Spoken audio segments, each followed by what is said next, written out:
Hello guys, welcome to the channel. So आज हम करेंगे class number 3 for the upcoming Jammu and Kashmir and Ladakh high court. आज हम cover करने जा रहे हैं स्टोरेज डिवाइसेस, जो कंप्यूटर सेक्शन है आपका, उसका लेक्चर नंबर 3 है। इससे पहले कंप्यूटर की basic terminologies and input and output हम ऑलरेडी कवर कर चुके। सो नाउ देखो, इसमें हम प्राइमरी स्टोरेज डिवाइसेस के बारे में पढ़ेंगे, सेकेंडरी स्टोरेज डिवाइसेस के बारे में पढ़ेंगे, यूएसबी क्या होता है, डीवीडी क्या होता है, कंपैक्ट डिस्क क्या होता है, वो सारी की सारी जितने भी एग्जाम रेलिवेंट आपको पता होनी चाहिए from this topic, that is storage devices computer section का, वो आज हम इस वीडियो में कवर करेंगे। For PDF Telegram group join कर लो, नेक्स्ट एग्जाम IQ जितने भी पेंडिंग पीडीएफ्स है वो भी मैं आपको जल्दी ही प्रोवाइड करूंगा, don't need to worry. So let's begin. देखो, मेमोरीज की बात करें, कंप्यूटर के पास दो टाइप की मेमोरीज होती है, एक आपकी आ गई प्राइमरी मेमोरी और एक आ गई आपकी सेकेंडरी मेमोरी। अब ये क्या होती है, प्राइमरी मेमोरी कौन सी है, सेकेंडरी मेमोरी कौन सी है, सब चीज़ें मैं आपके यहाँ पे कवर कराऊंगा। देखो, स्टार्ट करेंगे प्राइमरी मेमोरी से, जिसमें हमारा सबसे इंपॉर्टेंट हमने रैम और रोम के बारे में हम पढ़ते हैं। रैम के बारे में ऑलरेडी मैंने आपको बताया था, स्टिल इस वीडियो में मैं सारी चीज़ें डिटेल में बताऊंगा। देखो, रैम है जी हमारा वोलेटाइल मेमोरी। वोलेटाइल मेमोरी आ गई आपकी, जो जब तक आपका कंप्यूटर ऑन है तब तक आपका वो सिस्टम वर्किंग है और आप उस पर वर्क कर सकते हो। अनलेस आपने उसको सेव नहीं किया, आपका सिस्टम बंद हो जाता है, तो आपका वो सारा काम आपने कोई वर्ड पे किया होगा, एक्सेल पे किया होगा, वो डिलीट हो जाएगा, वो बंद हो जाएगा। बेसिकली वो आप उसे रिटेन नहीं कर पाएंगे दोबारा अगर आपने उसे सेव नहीं किया होगा। वहीं दूसरी मेमोरी आ गई, प्राइमरी मेमोरी का ही पार्ट है रोम, जिसे हम रीड ओनली मेमोरी बोलते हैं, और ये नॉन वोलाटाइल है। जैसे आपका BIOS जो कंप्यूटर का basic input and output system है, वो वोलेटाइल नॉन वोलेटाइल है, यानी कि वो वैनिश नहीं होगा। वो लाइट बंद भी हो जाए तो वो तो रहेगा ही रहेगा, अगर वो नहीं रहेगा तो फिर तो कुछ बचा ही नहीं, कंप्यूटर ही खराब हो जाएगा। तो ये मेजर हैं, एक ये प्राइमरी मेमोरी के रैम और रोम।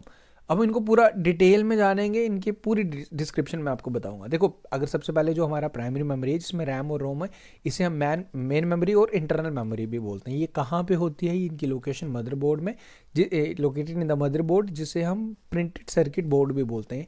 यानी कि मदरबोर्ड को हम प्रिंटेड सर्किट बोर्ड भी बोलते हैं। डायरेक्टली आपके CPU से कनेक्ट होती है, डिवाइडेड इनटू रैम एंड रोम, जो मैं आपको बता चुका हूँ। रैम और रोम जो हमारे प्राइमरी मेमोरी हैं इंपॉर्टेंट, इनको इन्वेंट किसने किया था, इनको मतलब इन्वेंटेड होते हैं ना, तो ये रॉबर्ट हेथ डेनेट, इनका नाम भी आप याद रखें।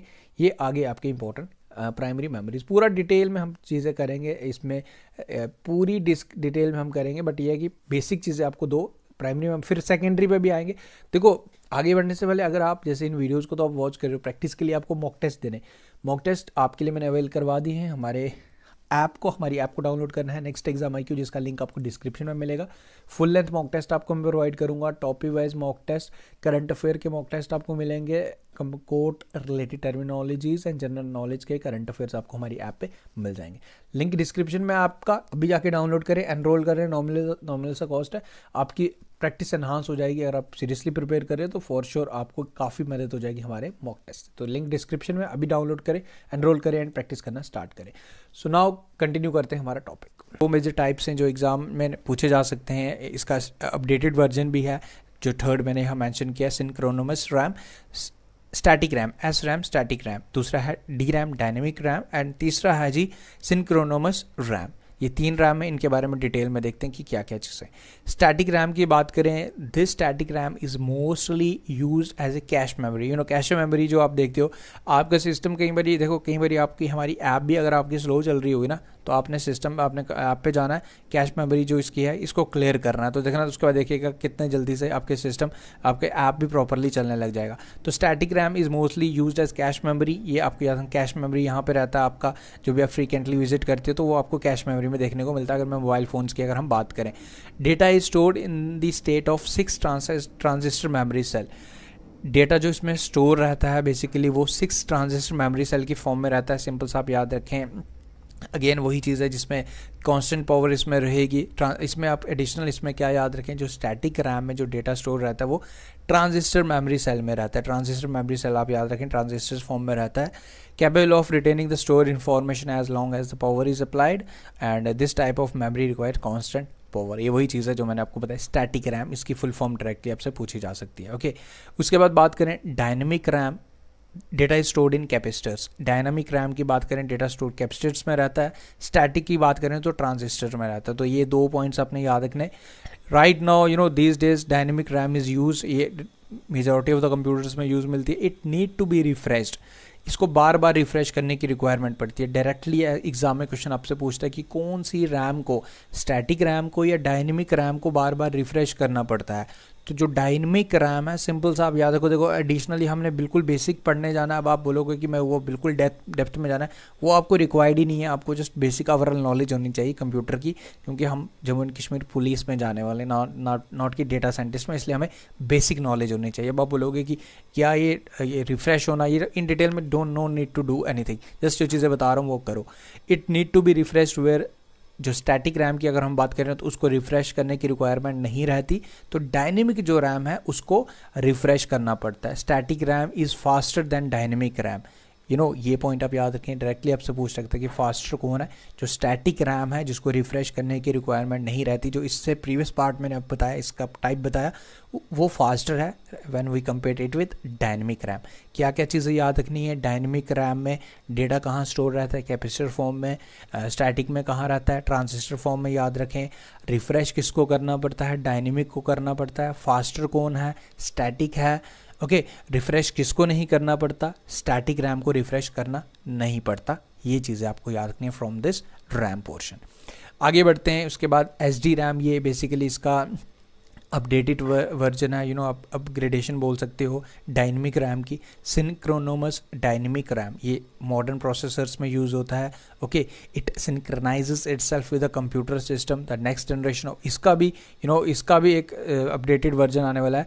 Next generation of SD RAM, यानी कि सिंक्रोनस डायनेमिक रैम का भी अपडेटेड वर्जन है, वो है डबल डेटा रेट रैम। तो ये एडिशनल इन्फॉर्मेशन है, आप याद रखें तो ज़्यादा बेटर है।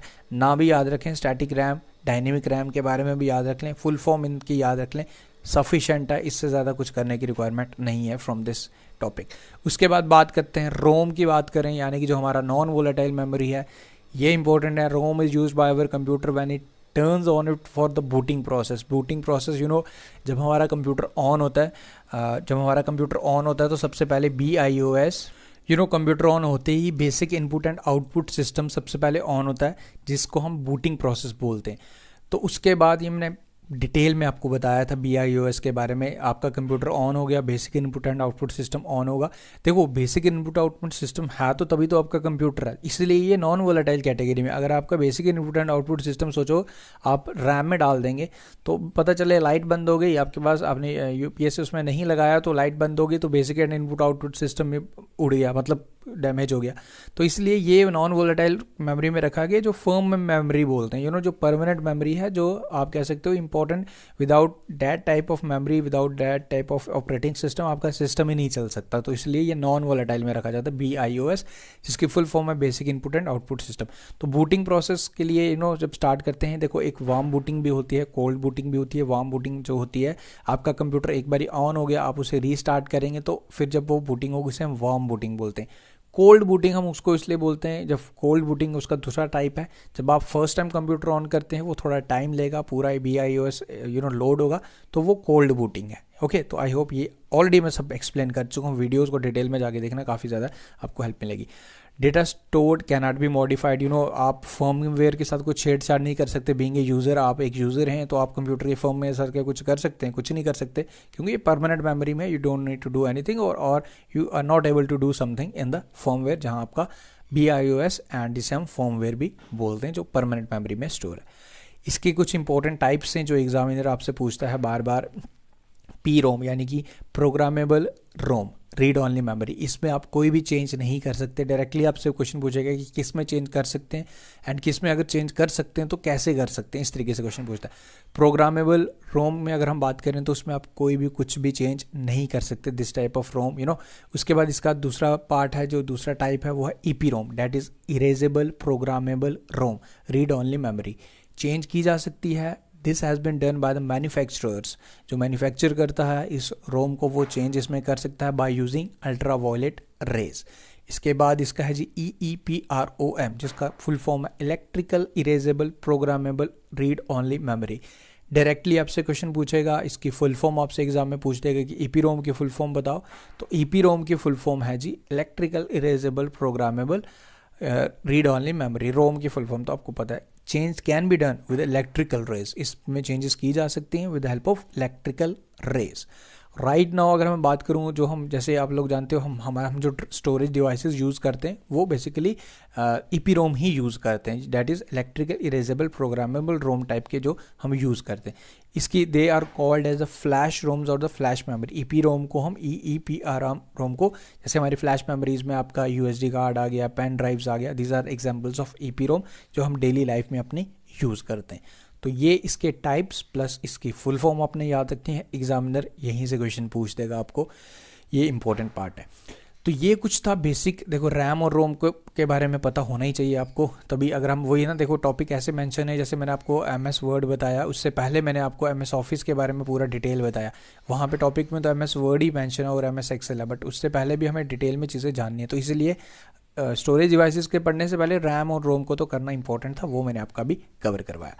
अब स्टोरेज डिवाइसेस की बात करें, it is called the secondary memory and secondary storage devices, जिसमें पर्सनल डेटा इज स्टोर्ड। आप अपना USD कार्ड लेते हैं, आप फ्लॉपी डिस्क लेते हैं, हार्ड डिस्क लेते हैं, आप अपना पर्सनल डेटा उसमें ट्रांसफ़र कर सकते हो। आपके सिस्टम की मेमोरी फुल हो गई, आप एडिशनल इसमें स्टोरेज यूनिट यूज़ कर सकते हो।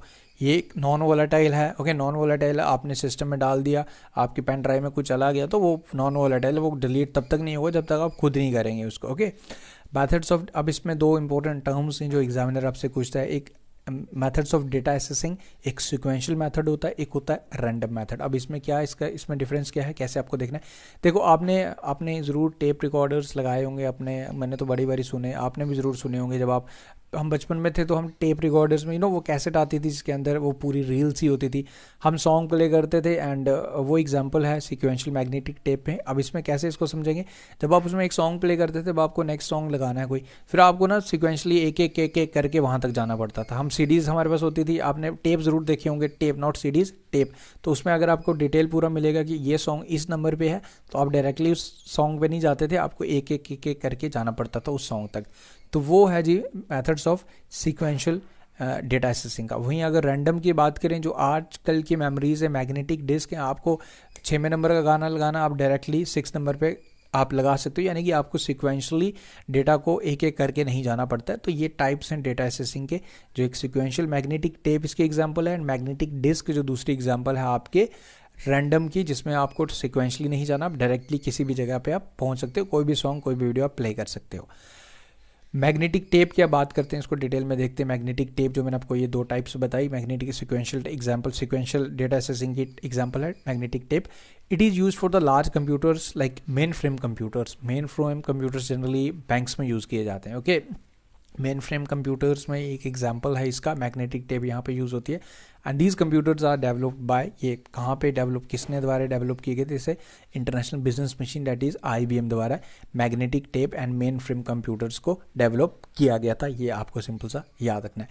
वहीं अगर हम बात करें, ये तो मैग्नेटिक टेप है, इसमें तो आजकल यूज़ होती ही नहीं है बिल्कुल। आप सिक्वेंशियल मेथड आपने इसमें याद रखना है, इतना सा आप याद रखें। एंड मेन फ्रेम कंप्यूटर्स में इसे यूज़ किया जाता है बैंक्स में, ओके। ये आप याद रख लीजिएगा, ये इंपॉर्टेंट रहेगा। उसके बाद अगर हम बात करें, उसके बाद आगे बात करें मैग्नेटिक डिस्क की, अगर हम बात करें, these are coated with the magnetic material such as iron oxide. Magnetic disk की अगर हम बात करें तो इसमें एक मैग्नेटिक मटेरियल होता है, ओके। जो मैग्नेटिक मटेरियल होता है वो किसका बना होता है, ये आपसे डायरेक्टली क्वेश्चन पूछ सकता है। मैग्नेटिक डिस्क में जो मैग्नेटिक मटेरियल होता है वो क्या होता है जी, वो होता है आयरन ऑक्साइड। मैग्नेटिक डिस्क के कुछ टाइप्स हैं, जिसमें हमने फ्लॉपी डिस्क देखना है, हार्ड डिस्क देखना है, ऑप्टिकल डिस्क देखना है और फ्लैश मेमोरीज देखना है। अब एक एक करके इन सबको देख लेते हैं, फिर लास्ट में MCQ सेट लगाएंगे, कैसे क्वेश्चंस एग्जाम में पूछे जाते हैं सारा क्लियर करेंगे। फ्लॉपी डिस्क की अगर बात करें, इसको IBM द्वारा लॉन्च किया गया था 1971 में। इसके इन्वेंटर कौन है, एलन शुगर्ट। एलन शुगर्ट इसके फाउंडर हैं, आप कह सकते हो फ्लॉपी डिस्क के, ये आप याद रखें।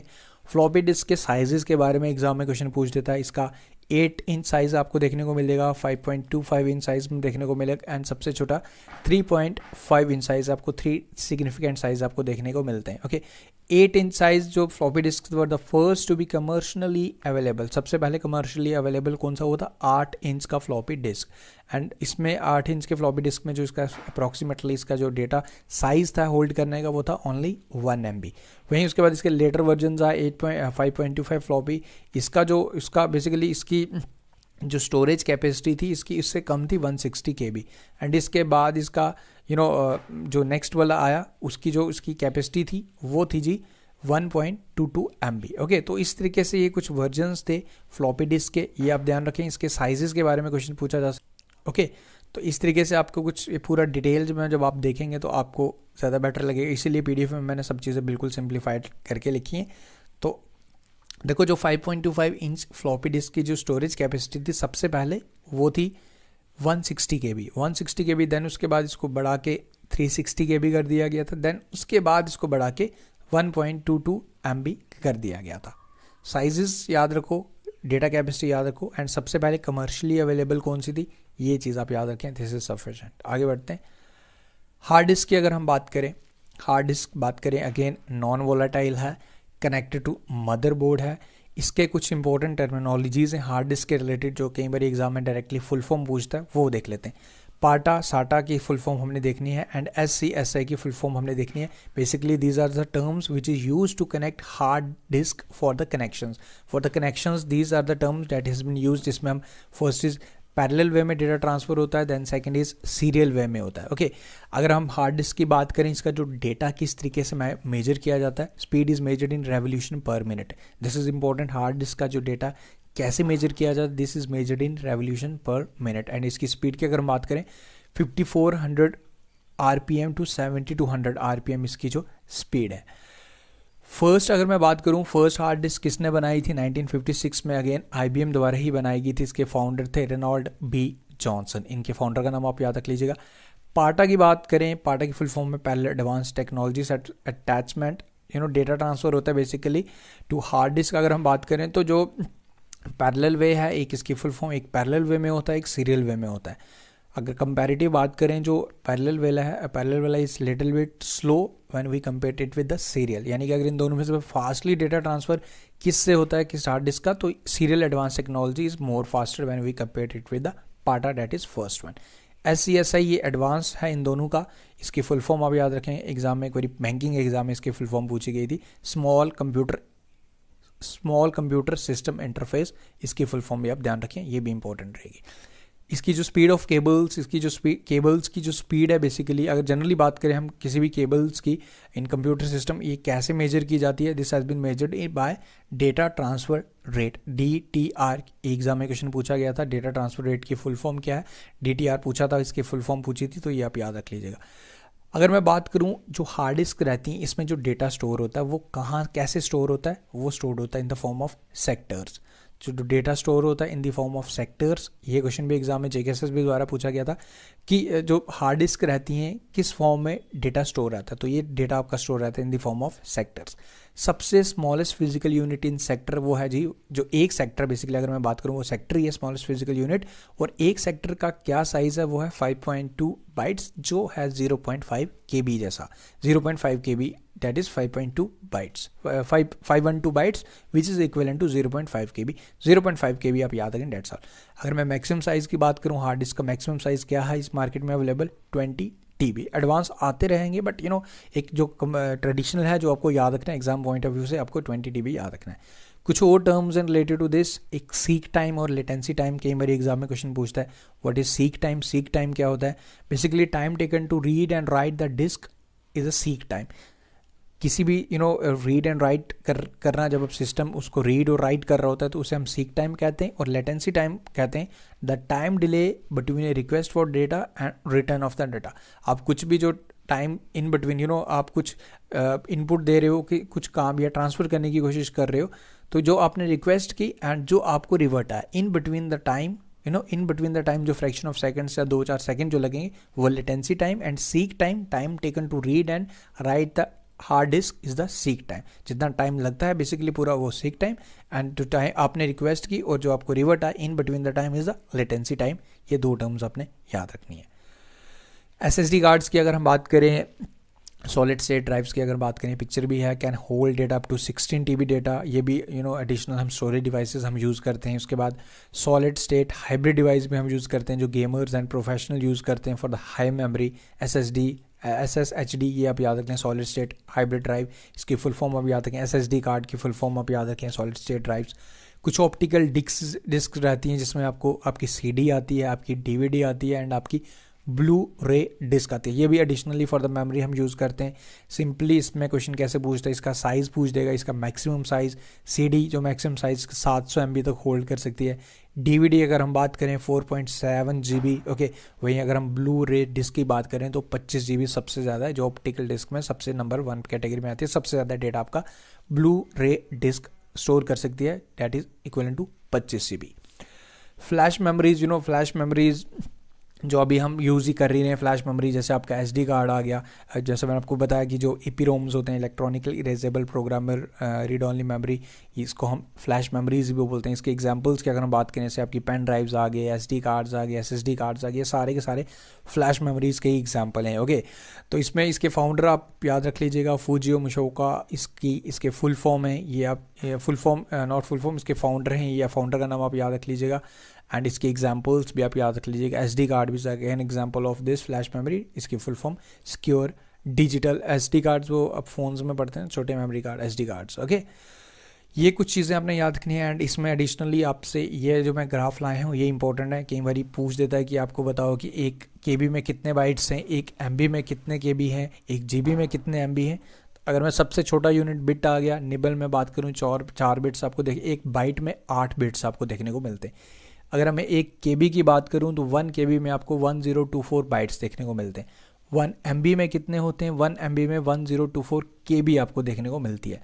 1 GB ये आपको याद रखना है, जैसे भी आप करेंगे आप नोट्स कहीं बना लीजिए, ये क्वेश्चन एग्जाम में यहाँ से पूछता है कई बार। 1 GB में कितने MB होते हैं, इसमें 1024 MB होते हैं।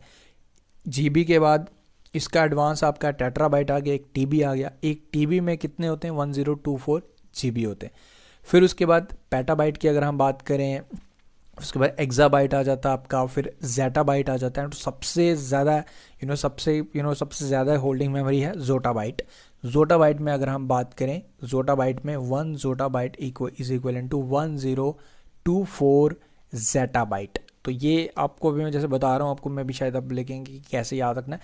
आप प्रॉपर्ली इसके नोट्स बनाएंगे जब आप इसे लिखेंगे, इस पेज को स्पेशली, बाकी PDF तो मिल जाएगा, वहाँ से आपको इसका पूरा आइडिया हो जाएगा कि क्या चीज़ें आपको याद रखनी है। सबसे हाईएस्ट भी याद रख लीजिएगा एंड स्टार्टिंग वाले याद रख लीजिएगा। बेसिक से आपसे क्वेश्चन पूछ देगा अगर यहाँ से कोई क्वेश्चन उसने पूछना होगा। Now coming to your MCQ part, अब 10 से 12-15 MCQs लगा लेते हैं रिलेटेड टू दिस टॉपिक। तो इसके बाद आपका ये टॉपिक कवर हो जाएगा एंड इसके बाद आपने प्रैक्टिस करनी है with the help of mock test. फिर आपका इस तरीके से, देखो अब आप कई स्टूडेंट्स पूछते हैं कि सर क्या ये सफिशिएंट है, इतना ही करना है। देखो मैं आपको बता रहा हूँ, जो थ्योरी पार्ट पढ़ा रहा हूँ this is more than sufficient, इसके अलावा कुछ नहीं करना। बट आप प्रैक्टिस करते रहिए, आप मॉक टेस्ट अटैम्प्ट कीजिए जो मैं आपको प्रोवाइड कर रहा हूँ। वहाँ से आपके लिए मैं हमारी ऐप पे तो अब अवेलेबल ही है। आप डिफरेंट साइट्स पे भी जाके इन वीडियोस, यानी कि आप इन पे टॉपिक वाइज MCQs आप अटेम्प्ट कर रहे हैं, वो उसमें आपको कोई बुराई नहीं है। उसमें आप जितना करेंगे आप गेन ही करेंगे। बट एडिशनली फिर से टॉपिक देखने इज़ नॉट रिक्वायर्ड। प्रैक्टिस, हाँ, जितनी प्रैक्टिस आप करेंगे that will make you more perfect. कुछ MCQs करते हैं। Which type of memories are non volatile and use to store firmware. अब आप इसका ईजिली आंसर कर पाएंगे, यानी ये सारे क्वेश्चन एग्जाम में पूछे गए। यू विल रियलाइज कि क्या आप इनके आंसर्स कर पाएँ। अगर आपको टॉपिक समझ आए आप ईजिली इनके आंसर करेंगे। विच type of memories non volatile है एंड इसे यूज़ किया जाता है टू स्टोर फर्मवेयर। तो कौन सा मेमोरी है वो आप मुझे बताइए। क्या वो रैम है, रैम एक वोलेटाइल मेमोरी है? क्या वो कैश मेमोरी है? क्या वो रजिस्टर है? नो, इसका जो करेक्ट आंसर होगा वो होगा ROM, that is read only memory, जो एक नॉन वोलेटाइल मेमोरी है। वो आपके मोबाइल, आपके सिस्टम में रहेगी। अगर आपकी लाइट भी चली जाती है, सिस्टम की लाइट भी चली जाती है, it is often use to store firmware which is essential for the booting up the computer. तो इसकी एग्जांपल आपको बता दीजिए, जहाँ स्टोरवेयर आपको देखने को मिलता है, firmware that is ROM, that is permanent memory, non volatile जो है। Which of the following is a secondary storage device. Secondary storage device इसमें से कौन सा है? देखो, RAM and ROM and cache memory, ये तीनों इस टाइप ऑफ प्राइमरी हैं, ये प्राइमरी मेमोरी के एग्जांपल्स हैं। वहीं अगर एडिशनली जो हम चीज़ें ऐड करते हैं सिस्टम्स के लिए टू इंक्रीज द स्टोरेज, जैसे SD कार्ड हो गए, हार्ड डिस्क हो गए, तो इसमें एक ही एग्जांपल जो आपका करेक्ट आंसर है वो है हार्ड डिस्क। पूरा डिटेल एक्सप्लेनेशन भी दिया है, जब PDF देखेंगे तो आपको ज़्यादा बेटर लगेगा। जो तो following storage device can hold the most data. सबसे ज़्यादा डेटा कौन सा होस्ट सबसे ज़्यादा कर सकता है? सो इन ऑप्शंस के अकॉर्डिंग आपको बताना है। सबसे ज़्यादा जो मैंने आपको बताया था, सबसे ज़्यादा जो हम फ्रिक्वेंटली यूज़ भी करते हैं और मोस्ट मैक्सिमम डेटा होल्ड कर सकता है, दैट इज़ हार्ड डिस्क। ये आप याद रखें। विच of the following is a flash memory storage device. Flash memory storage device इसमें से कौन से फ्लैश मेमोरीज की एग्जांपल्स मैंने आपको दी थी अभी रिसेंटली। सो इसमें जो इसका जो करेक्ट आंसर होगा वो होगा जी option number C, SSD cards. SSD cards is the correct answer for this question. That is the example of use the flash memory for the storage. They are काफ़ी faster होती हैं when we compare with the traditional hard disk drives. What is the storage capacity of a standard DVD। Standard DVD मैंने आपको बताया था इसकी storage device कितनी रहती है, क्वेश्चन एग्जाम में पूछता है। तो स्टैंडर्ड की अगर हम बात करें तो 4.7 GB स्टैंडर्ड ही एग्जाम में पूछता है। इसको एक्सटेंड किया जा सकता है बट स्टैंडर्ड एग्जाम में पूछता है। वो मॉडिफिकेशन तो हो रही है but standard 4.7 GB। Full form of SSD, इसकी फुल फॉर्म क्या है, solid state drive. Option number C is the correct answer for this question. इसकी फुल फॉर्म अगेन डायरेक्टली आपसे पूछेगा, फ्लैश मेमोरी ये यूज़ करता है EPROM। Which of the following is not example of secondary storage. इसमें से कौन सी example नहीं है वो आपने बताना है। सेकेंड देखो, ऑप्टिकल डिस्क आपकी सेकेंडरी स्टोरेज है, मैग्नेटिक टेप अगेन आपकी सेकेंडरी स्टोरेज है, okay. USB cards again secondary storage है। बट अगर रैम की बात करें तो ये एग्जाम्पल आपकी प्राइमरी स्टोरेज की। सो इसका ऑप्शन नंबर सी हो जाएगा। What is the maximum storage, maximum storage आपको बताना है CD-ROM का मैक्सिमम स्टोरेज कितना है। तो CD-ROM का जो मैक्सिमम स्टोरेज आपको याद रखना है वो करना है अपने 700 MB। That's all you have to remember. Which of the following is the storage device. इसमें से कौन सा स्टोरेज डिवाइस है आपको बताना है। क्या मॉनिटर आपका स्टोरेज डिवाइस है? No, it's input, not input, it's output device. Printer is again output device. Keyboard is input device but hard disk is your storage device, ये आप याद रखें। What is the main storage device used to permanently store data in computer? Main storage device जो permanently use किया जाता है ये आपने बताना है। सो मेन जो परमानेंटली यूज़ करने के लिए हम स्टोरेज डिवाइस की बात कर रहा है। जो अगर सेकेंडरी की अगर हम बात करें तो इसमें जो हम यूज़ करते हैं वो हार्ड डिस्क करते हैं, क्योंकि हार्ड डिस्क भी एक नॉन वोलेटाइल ही है, इसका भी डेटा आपका नहीं जाएगा। बट अगर रैम, अगर बाकी एग्जाम्पल्स की बात करें, रैम का डेटा चले जाएगा, कैश मेमोरी भी आपका चले जाएगा जब आपका सिस्टम ऑफ होगा, ओके। और CPU आपका brain of computer. Floppy disk contain which of the following. Floppy में आपको क्या देखने को मिलते हैं, जिसमें मैंने आपको बताया था कि इसमें सेक्टर्स आपको देखने को मिलते हैं। सेक्टर्स में डेटा स्टोर रहता है। तो इसमें दो टर्म्स होती हैं basically. Floppy disk is divided into circular tracks, इसके जो ट्रैक्स होते हैं, एंड इसके अंदर जो ट्रैक्स होते हैं यही डिवाइडेड इनटू सेक्टर्स होते हैं जिसके अंदर डेटा स्टोर होता है। तो इसका जो मोस्ट अप्रोप्रिएट आंसर है, फ्लॉपी डिस्क दो circular divided into circular tracks which are further divided into sectors. So दो terms, that is track and sectors, are related to floppy disk. So इसका जो correct answer है option number सी, ये आप याद रखें, tracks and sectors. What is the primary function of a hard disk drive? इसका primary function क्या रहता है hard disk drive का? Again, क्या इसका टू प्रोसेस इन्फॉर्मेशन, क्या प्रोसेस इन्फॉर्मेशन करेगा, क्या मैनेज करेगा इनपुट डिवाइस को, क्या पावर देगा कंप्यूटर को? No, but to store the digital data. Option number B is the correct answer for this question. Which of the following is true about the cloud storage. Cloud storage के related इसमें से क्या true है? It is a physical device that keep on site, it allows for read access, it is typically more secure than the local storage, data cannot be accessed without internet connectivity. Cloud storage, cloud computing हम कर रहे हैं, हम globally कहीं भी हैं, हम किसी भी सिस्टम के साथ कनेक्ट हो जाते हैं। तो यही आपसे पूछ रहा है कि क्लाउड स्टोरेज के रिगार्डिंग इसमें से क्या कनेक्ट है। तो यही करेक्ट है कि without data, without internet connectivity we can't access any data. So इसका जो करेक्ट आंसर रहेगा option number D, cloud storage, cloud computing के बारे में इससे प्रीवियस वीडियो में मैंने आपको पूरा बताया भी था। तो ये हो गया जी हमारा आज का टॉपिक कंप्लीट, जिसमें हमने इंपॉर्टेंट स्टोरेज डिवाइसेस को पहले हमने थ्योरी पार्ट में पढ़ा, देन इसके रिलेटेड MCQs मैंने आपके करवा दी। Now what you have to do, आपने क्या करना है, you have to just practise this topic again and again. आप MCQs लगाइए इस टॉपिक के, थ्योरी मैंने आपको पढ़ा दी, यही आप थ्योरी फॉलो कीजिए, इसको आप देखिए, इसके रिलेटेड टॉपिक्स जो चीज़ें एडिशनली मैंने इसमें ऐड की हैं, थ्योरी को आपने वॉच करना है, एंड वीडियो तो आपने वॉच कर लिया, PDF से एक बार रिवाइज करें, उसके बाद इसके MCQs लगाएं, एंड आप कोई भी एग्जाम उठा के देख लो, क्वेश्चंस यहीं से पूछता है। But additionally practice makes a man perfect. अभी मैं रिसेंटली देख रहा था, कुछ क्वेश्चंस में डाल रहा था व्हाट्सएप ग्रुप पे, तो जल्दबाजी में आप क्वेश्चन गलत कर देते हो, तो बस वैसे ही एग्जाम में भी ना करो। इसलिए प्रैक्टिस मॉक टेस्ट से जितनी हो सके करते रहो, डेली मॉक टेस्ट आप